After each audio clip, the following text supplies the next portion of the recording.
Il y en a un qui est plus à gauche que l'autre. Pas le nom.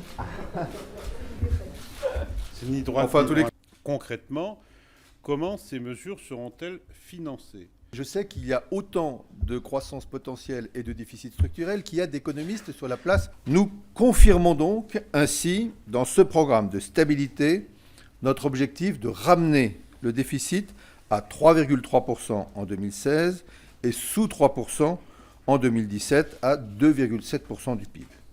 Nous nous y sommes engagés et nous nous y tiendrons. Les impôts baissent en France. C'est une réalité pour beaucoup sur leur feuille d'imposition, c'est également une réalité statistique. Le taux des prélèvements obligatoires s'est élevé à 44,5% du PIB en 2015. Il baisse ainsi pour la première fois depuis 2009, après s'être stabilisé en 2014.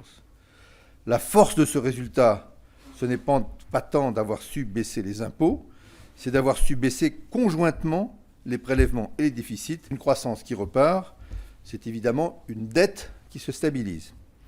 Ainsi, elle n'aura progressé que de 0,4 points en 2015 pour atteindre 95,7% du PIB. C'est bien peu quand on regarde la chronique de progression de la dette depuis 2007. Et là aussi, chacun pourra en toute honnêteté comparer les évolutions au cours de ces 5 dernières années, même plus que ça, 7 dernières années, ou 8 dernières années, par rapport à l'évolution en 2015. 8h ou 7h30 la prochaine fois, non? Qu'est-ce que vous préférez?